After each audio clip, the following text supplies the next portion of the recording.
Bonsoir à tous. Bienvenue dans cette nouvelle vidéo de la chaîne de Alain Paquette pour les cours de mathématiques. Ce soir, nous allons apprendre les trois formes d'équation des droites. Et donc, c'est toujours dans une forme assez express. Si vous voulez plus d'exercices, il y a des vidéos pour les exercices. Ça fait partie du cursus des mathématiques secondaire 4, à peu près dans tous les programmes. Et donc, commençons à l'instant. Donc, lorsqu'on parle d'une droite, on parle des fonctions affines et vous devriez vous souvenir là, que la forme de droite, l'équation dont on parle le plus souvent, c'est l'équation y égale ax plus b. Parfois, vous allez voir une équivalence, hein, le 3 égale comme ça, là, 1 égale avec 3 signes, c'est une équivalence. Et donc, vous allez voir mx plus b parfois. Bon. On se souvient que lorsqu'on a une équation comme ça, on l'appelle cette équation-là sous une forme canonique. C'est ça qu'on appelle. On va aussi appeler ça, lorsqu'on remplace le y par f de x, on va appeler ça la forme fonctionnelle. Donc, c'est des mots qui vont revenir. Ne vous en faites pas trop avec ça, c'est pas la fin du monde. Ce qui est très important, par contre, c'est de se souvenir que le a qu'il y a ici, ou en tout cas le coefficient, hein, le coefficient, c'est ce qui multiplie la variable x. Le a, c'est ce qu'on appelle le taux de variation. Et le b, c'est ce qu'on appelle l'ordonnée à l'origine. Donc ça, il faut absolument savoir, là, le A et le B, qu'est-ce que ça représente dans le plan cartésien. Donc, si on a une droite dans le plan cartésien, le A, c'est l'inclinaison de la droite. Hein. Est-ce qu'elle est inclinée comme ça? Est-ce qu'elle est plus inclinée? Est-ce qu'elle est beaucoup moins inclinée? Ça, c'est le A qui va nous déterminer à quel point l'inclinaison est abrupte ou non. Et le point ici, là, qui est sur l'axe des Y et qui croise x égale 0, c'est ce qu'on appelle l'ordonnée à l'origine. Puis ça, c'est identifié avec la lettre B dans l'équation sous forme canonique d'une droite. Okay? Donc ça, c'est vraiment la base avant qu'on commence à parler de quoi que ce soit au niveau des droites. Vous devriez vous souvenir de toutes ces choses-là. Et aussi que le taux de variation, c'est y2 moins y1 sur x2 moins x1. C'est-à-dire si on a deux points, hein, mettons qu'on a deux points x1, y1 et x2, y2. Peu importe les deux points qu'on aurait sur une droite, hein, on serait capable d'aller trouver le taux de variation en faisant y2 moins y1 sur x2 moins x1. Puis ça, des fois, vous allez voir delta y sur delta x. Le delta, c'est un triangle, puis en gros, la seule chose que ça veut dire, c'est que c'est une différence des y sur une différence des x. Ça s'exprime comme ça. Donc ça, c'est vraiment notre bagage. Lorsqu'on arrive en secondaire 4, on est supposé avoir compris au moins l'essentiel de ce qui est une droite sous forme canonique. Et puis là, on se lance dans le programme secondaire 4, dans lequel on va être obligé maintenant de travailler les droites avec des nouvelles formes. Donc on va parler de la forme générale. Et ça, c'est de la matière excessivement facile. Là, okay? Ne vous laissez pas inquiéter trop avec ça. Donc la forme générale, ça va être A majuscule, X plus B majuscule Y plus C égale 0. Remarquez que le fait qu'il soit majuscule, ça fait une différence. C'est-à-dire que le A qu'il y a ici, là, il n'y a rien à voir avec le A qu'il y a ici. Okay? Il n'y a rien à voir. C'est pas pantoute la même affaire. Et puis, on va voir l'équivalence dans un instant. Et donc, on va s'intéresser à ce qu'on appelle la forme générale qui est écrite d'une façon complètement différente. Hein. Vous voyez que cette équation-là, mettons qu'on met des petites couleurs un peu, cette équation-là est égale à 0. Alors que si on compare ça à notre versus, hein, si on compare ça avec notre y égale ax plus b, ben là, cette équation-là n'est pas égale à 0. Okay? Il y en a une qui est égale à 0, l'autre n'est pas égale à 0.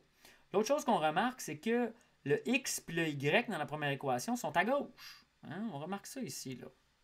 X et y, c'est à gauche. Tandis qu'ici, on a y d'un côté de l'équation, on a x de l'autre côté de l'équation. Donc, pas du tout la même chose. Et, évidemment, l'équation sous forme générale ne nous donne pas l'ordonnée à l'origine et ne nous donne pas la pente, hein, le taux de variation. Cette équation-là, là, elle ne donne pas explicitement la valeur du taux de variation et elle ne donne pas explicitement la valeur de l'ordonnée à l'origine. Et donc, La seule chose qu'on a besoin de faire maintenant, c'est d'être capable de passer d'une forme à l'autre. Donc, on doit être capable de passer de cette forme-là à cette forme-là.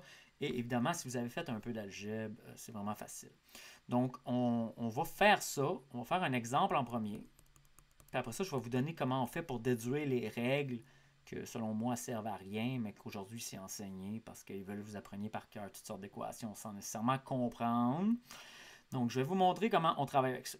Si vous avez 2x plus 3y moins 1 égale 0. Et là, vous voulez savoir c'est quoi le taux de variation. Donc, c'est quoi le A?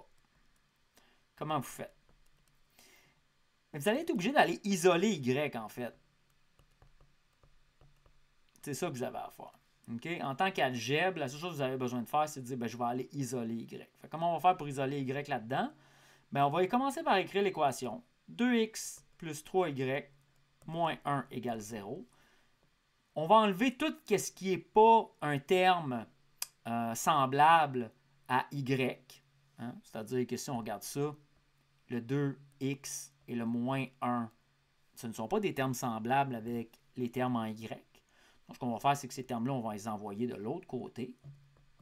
Lorsqu'on les envoie de l'autre côté, on fait la balance, hein, on fait les règles d'algèbre. Et donc, pour faire les opérations inverses, qu'est-ce qui devrait vous donner 3y égale moins 2x plus 1? Hein? Pour canceller lui, j'ai fait plus 1. Ça l'a fait plus 1 de l'autre côté. Puis pour canceller lui, j'ai fait moins 2x. Ça l'a fait moins 2x de l'autre côté. Donc, je trouve moins 2x plus 1. Par la suite, on veut enlever le 3 pour juste avoir y. Et on trouve y égale, puis là, je vais l'écrire en deux termes, moins 2 tiers x plus 1 tiers. Une fois qu'on l'a écrit sous cette forme-là, on va juste se mettre un marqueur vert. Tiens, ça va être pratique.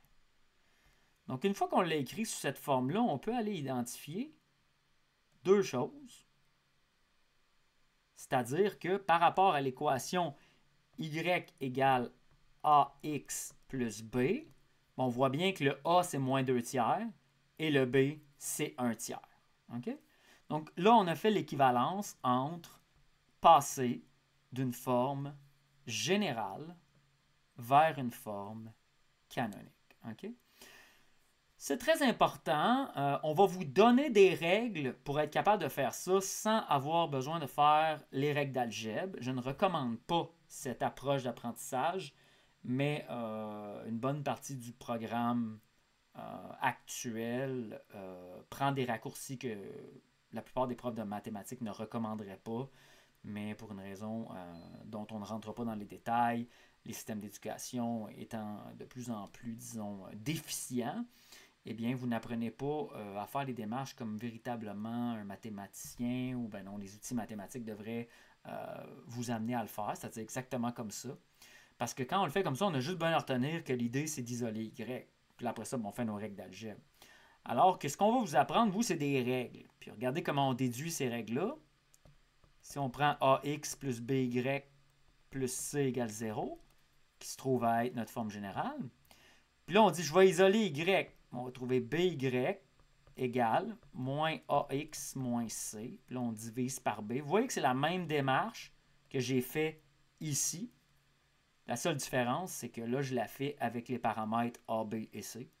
Et je trouve Y égale moins A sur B, X moins C sur B. Puis là, ben, si on fait le même genre de raisonnement, on trouve que moins A sur B, c'est l'équivalent du taux de variation A. Puis on trouve que moins C sur B, c'est l'équivalent de notre ordonnée à l'origine B. Petit b. Et évidemment, bon, c'est des formules qu'on va vous donner et qui vont être dans vos livres, mais honnêtement, je vous dirais, là, à mon époque, j'aime pas ça dire ça parce que ça fait comme si c'était différent, mais c'est pas différent. Nous, il n'y a personne dans la classe qui retenait des niaiseries de même. Le prof, il riait de ça, puis nous autres aussi, on riait de ça. Ça sert à rien de retenir ça. Vous êtes mieux de retenir comment faire pour passer d'une forme générale à une forme canonique, c'est-à-dire on isole Y. Si vous en retenez ça, vous avez fini. Là. Vous n'avez pas besoin de retenir un paquet de formules. Sinon, vous allez avoir un paquet de formules, vous allez dépendre d'un paquet de formules, puis de feuilles de notes, puis etc. Alors que retenir qu'il faut isoler Y, tu n'as pas besoin de retenir ça vraiment. C'est juste, tu observes les règles, puis tu dis, ah, comment je fais pour passer d'une à l'autre? J'isole Y. Maintenant, si on veut passer de canonique à général, c'est-à-dire on aimerait ça revenir à la forme générale, puis là on est sur une forme canonique. Par exemple, si j'ai Y égale 1 demi x plus 1. Bon. J'aimerais ça aller vers une forme générale qui serait ax plus b, y plus c égale 0. Donc, je veux passer de gauche à droite. Comment je ferais pour faire ça? Bien, en fait, c'est très simple. Je dois ramener tout le monde du même côté pour que ce soit égal à 0. C'est ce que j'observe dans la règle générale ici. Et donc, c'est ce que je vais commencer par faire. Je vais ramener tout le monde du même côté. Donc, je pourrais amener ces deux-là à gauche, puis ça donnerait moins 1 demi x plus y moins 1 égale 0. Ensuite, pour vraiment avoir une forme générale, on veut avoir a qui serait plus grand que 0. Donc, on veut avoir a qui est positif. Puis, on voudrait aussi avoir a, b et c qui appartiendraient aux entiers. OK? L'ensemble des entiers, c'est représenté par un Z. Il n'est pas bien beau, mon Z, là, je vais vous avouer. Là. On va recommencer, on va le refaire. OK? Donc, l'ensemble des entiers, c'est représenté par un genre de Z comme ça, avec une double barre. Et donc, il y a deux conditions vraiment pour respecter totalement qu'on aurait une forme générale. Ça, c'est pas exactement conforme à ce qu'on veut lorsqu'on vous demande une règle générale. On veut vraiment avoir un A qui est en haut de 0. Donc, ce qu'on va faire pour l'avoir en haut de 0, je vais multiplier tout le monde par moins 1. Puis là, en multipliant tout le monde par moins 1, ben, je change les signes de tout le monde. 0, évidemment, ça ne change rien là, quand on le multiplie par moins 1. Et donc, j'ai multiplié tout le monde, là. Toute l'équation ici, je l'ai multipliée par moins 1. Ça fait que maintenant, j'ai respecté la première condition. Le A est positif. Maintenant, ça me prend tous des nombres entiers. Pour avoir tous des nombres entiers, je vais aller multiplier tout le monde par 2, ce qui va me débarrasser de la fraction 1 demi. Et ça va faire x moins 2y plus 2 égale 0.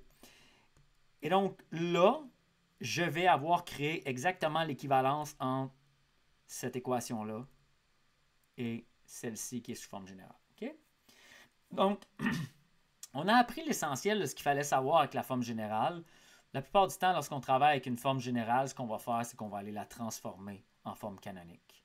Pourquoi? Parce que la forme générale ne nous donne pas le taux de variation et ne nous donne pas l'ordonnée à l'origine.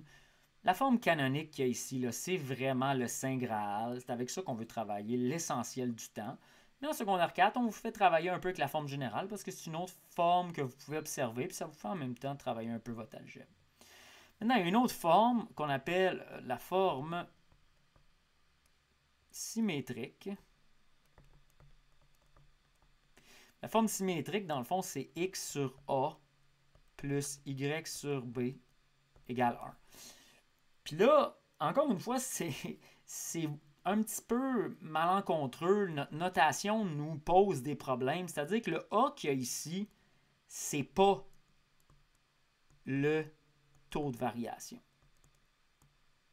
Donc, faire très attention, là, ça c'est vraiment malencontreux. Là. Vous vous souvenez que notre forme canonique, c'est AX plus B.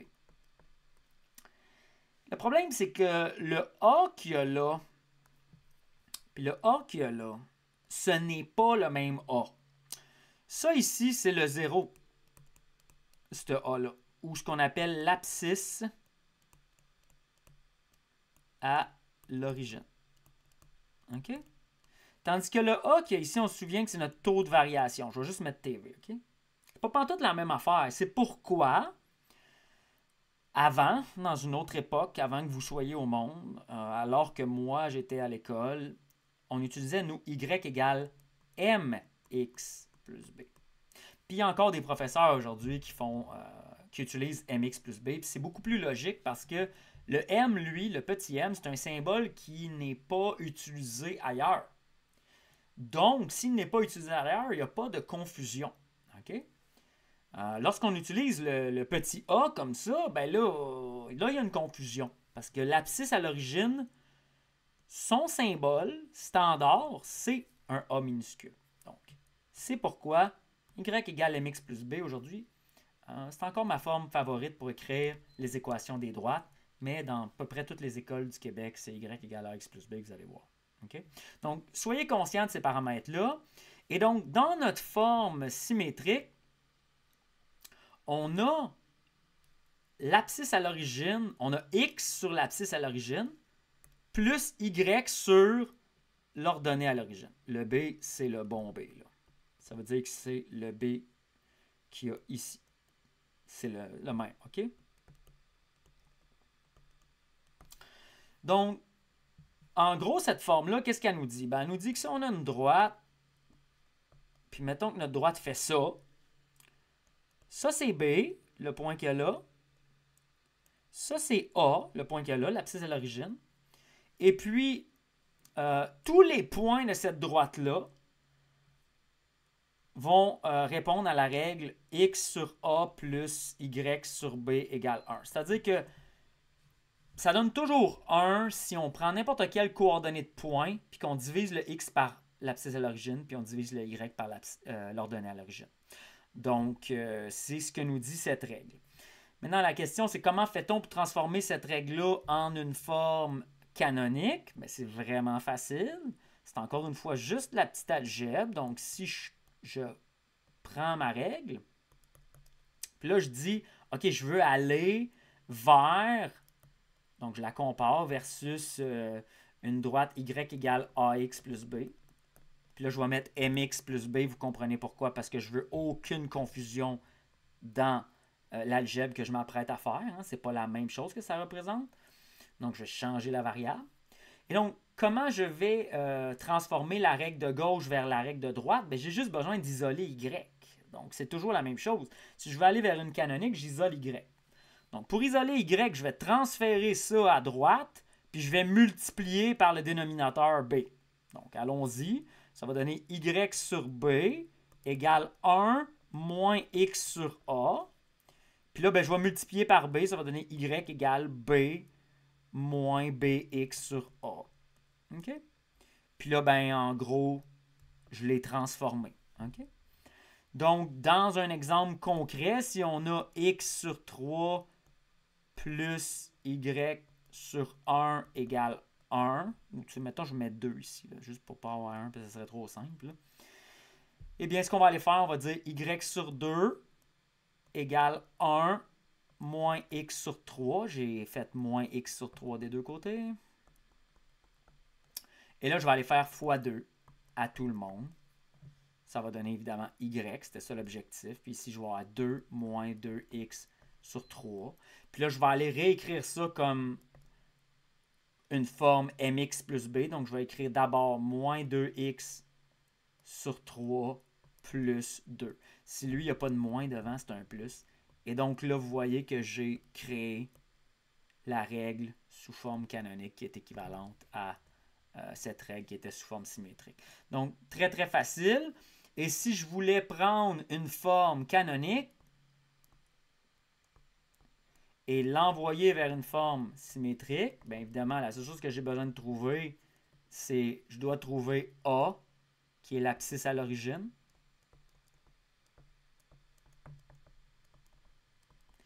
Et je dois trouver B, qui est l'ordonnée à l'origine. Si je trouve ces deux éléments-là, je suis capable d'écrire une règle sous la forme symétrique. Donc, si on prend un autre exemple, mettons que j'ai la règle y égale moins 1 tiers x plus 6. Là, je veux pouvoir trouver l'abscisse à l'origine. Pour trouver l'abscisse à l'origine, il faut juste savoir la définition de l'abscisse à l'origine. C'est le x quand y égale 0. Donc, je vais mettre y égale 0, moins 1 tiers x plus 6. Évidemment, l'objectif est d'isoler le x. Je vais faire moins 6 égale moins 1 tiers x. Et là, je vais aller multiplier par moins 3 si je veux canceller ça d'un seul coup. Je vais multiplier par moins 3. Je vais multiplier par moins 3, ça va donner 18 égale x. Là, j'ai trouvé l'abscisse à l'origine. Donc, mon A égale 18. Maintenant, je dois trouver le B. Il est donné directement ici. C'était 6. Puisque j'ai le A et le B, l'abscisse à l'origine et l'ordonnée à l'origine, je peux aller écrire que la règle équivalente à celle-ci, c'est y égale 6 plus 6. Donc, je vais écrire y égale 6 plus 6 égale 18. Et là, je dois trouver l'abscisse à l'origine. Donc, mon A égale 18. Maintenant, je dois trouver le B. Il est donné directement ici. C'était 6. Puisque j'ai le A et le B, l'abscisse à l'origine et l'ordonnée à l'origine, je peux aller écrire que la règle équivalente à mais sous forme symétrique, ça va simplement être x sur 18 plus y sur 6 égale 1. Et donc, en gros, ça couvre ce qu'on a besoin de comprendre pour ce qui est des trois formes d'équation d'une droite. Donc, on va synthétiser ce qu'on a appris dans cette séance. La forme la plus fréquente, c'est la forme canonique. C'est avec celle-ci qu'on aime travailler le plus souvent. On va régulièrement transformer les deux autres formes vers la forme canonique. Son avantage, vraiment, c'est qu'elle nous donne le taux de variation, qu'on appelle aussi la pente, et elle nous donne l'ordonnée à l'origine, c'est-à-dire qu'elle nous permet de tracer très rapidement la droite. Mais en secondaire 4, on va travailler aussi avec la forme générale qui s'écrit AX plus BY plus C égale 0, où A, B et C sont des nombres entiers. Le A doit être un nombre positif. Et donc, comment on fait pour transformer une forme générale en forme canonique? On isole Y. Et comment on fait pour transformer une forme canonique en forme générale? Eh bien, on va aller placer tous les éléments du même côté. On va faire disparaître les fractions en multipliant par les dénominateurs et on va s'assurer que notre A est positif en multipliant par moins 1 au besoin. Ensuite, il y a la forme symétrique, c'est celle qu'on voit la moins souvent. Et donc, la forme symétrique, en gros, ça nous prend l'abscisse à l'origine et l'ordonnée à l'origine. On ne va pas se tromper. Dans la forme symétrique, on a l'abscisse à l'origine qui représente A, qui n'est pas pantoute la même affaire que le A, qui est la pente ou le taux de variation dans notre forme canonique ici. C'est pourquoi on utilise souvent Y égale à x plus B. Et on a appris facilement qu'on peut passer d'une à l'autre en isolant Y ou simplement en trouvant l'abscisse à l'origine et l'ordonnée à l'origine pour écrire notre forme symétrique qui est ici. Donc, j'espère que ça vous a aidé. N'oubliez pas de vous abonner si jamais vous avez des questions. Nous allons essayer de couvrir l'ensemble de la matière cette année. Donc, à une prochaine vidéo.